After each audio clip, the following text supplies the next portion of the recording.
Yo, what's going on, guys? CultofMush back at it with another video, and in this video, I just want to cover a few recent PC gaming topics. First of all, let's talk about Forza Horizon 3. A lot of you guys have been actually hitting me up on Twitter asking me to upload footage of this game or at least talk about it, because I have been one of the few people that have been very optimistic about Microsoft bringing their games over to PC. I know that Quantum Break was broken, Gears of War Ultimate Edition was broken, so honestly, I probably should have seen it coming that Forza Horizon 3 wouldn't be that good. However, bear in mind that Forza Motorsport 6 Apex was actually really good, so it wasn't all that outrageous for me to think that Forza Horizon 3 would turn out good on PC, but alas, I was mistaken. I didn't even buy the game because I knew there was a lingering possibility of this game turning out poorly on PC, and good thing I didn't. This game is really bad on PC. Some people get okay performance, but the issue is the massive stuttering, and then other people can't maintain a solid 30 frames per second. It's just not very good. Recently, there was an update released and apparently it made it a little bit better, but there's still massive amounts of stuttering, and that's just so unfortunate because I absolutely love the Forza games. Back in the day, I think it was 2009, I was still in middle school, and the main game that I was playing at the time was Forza Motorsport 3, and the thought of the series coming to PC and me being able to play it with higher res graphics, better frame rates, that just was so enticing to me. So it's so unfortunate that this game did turn out poorly on PC. And the thing is, on the Xbox One, this game runs okay, and if you're getting a consistent 30 frames per second on the Xbox One, and the game honestly, even at the highest settings, doesn't look that much better on PC, why is a GTX 970 unable to get 60 frames per second? Is that really that crazy? If you have a 970, you should be getting 60 FPS on a game that's running at 30 FPS on the Xbox One. Trust me guys, a 970 is far ahead of the Xbox One. I mean, when that GPU came out, that GPU alone was worth the price of an Xbox One, essentially around the same thing. So if I have a 970, I should be able to run the same game that's running on the Xbox One at 60 FPS. I don't think that's crazy to ask for. That's just the story of PC gaming. It happens way too often, and maybe that'll be the case with Gears of War 4 too. That would be really funny because it seems like Coalition has been really hyping up the PC version. I mean, if that flopped, that'd be a real big problem because then you just have egg on your face. You've been building up the PC version being something great, and then it falls apart again just like the Ultimate Edition. I mean, come on, it's just BS. I mean, I always complain about it. It just seems like every year we get more and more games, and at some points I think developers are getting better, and then we're right back to square one. And with Microsoft, it's even more insulting because they have their own service. They have the Windows Store.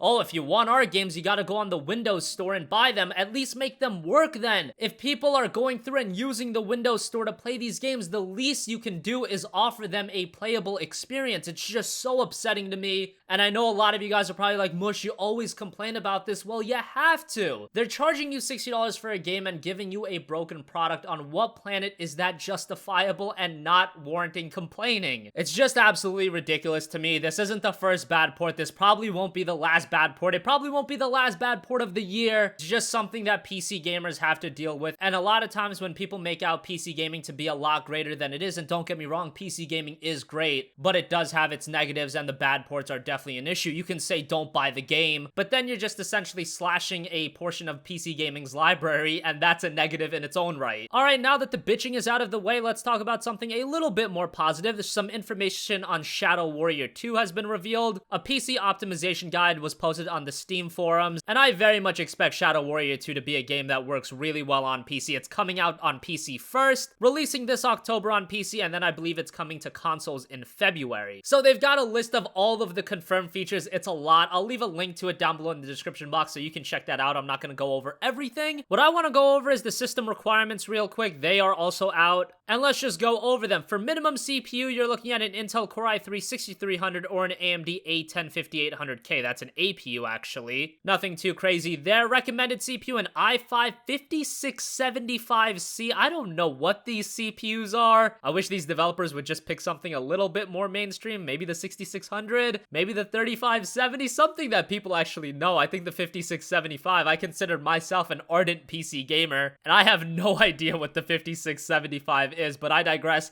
let's just take it as for what it is, an i5. I think if you have an i5 from the last few generations, honestly, going back to Sandy Bridge, you'll probably be pretty good. Minimum RAM and recommended RAM requirement is 8 gigabytes, nothing too surprising there. Minimum GPU requirement, a GeForce GT 560 Ti, that's a GTX 560 Ti. Come on, Flying Wild Hog, you can do better than that. I don't know if Steam's the one that checks these or Flying Wild Hog are the ones that do these, but oh my god, they're kind of all over the place. I digress, the GTX 560 Ti is minimum, as is the Radeon HD 6850. I believe this 560 Ti is actually significantly better than the 6850. Might be wrong about that, but regardless, those are very old video cards, and if you've built a PC recently, chances are you have something significantly better. Recommended GPU requirement, the NVIDIA GeForce GTX 970 or an AMD Radeon R9 290. They still have it listed as ATI Radeon. I mean, come on. I loved ATI back in the day too, but that's just a little funny to me. Or they also have listed the Radeon HD 7970. So kind of high-end video card requirements as far as your recommended requirements go. I do expect this to be a pretty good looking game. It seems like PC development was prioritized, and you can see that by the Steam thread. A lot of features going to be available in this game, and this is one of the games that I'm very much looking forward to. I put out my top 5 most anticipated PC games for the rest of the year video, and this did rank number 2. Shadow Warrior 1 was just really, really good. And if you haven't played that, I would highly recommend to check that out because you can get it mad cheap, like $3-4 bucks. So that's gonna wrap up this video, guys. If you enjoyed, hit that like button. If not, you can dislike. If you have requests for a future video, you can put that in the comment section down below, and I will catch you guys in the next one. Peace out.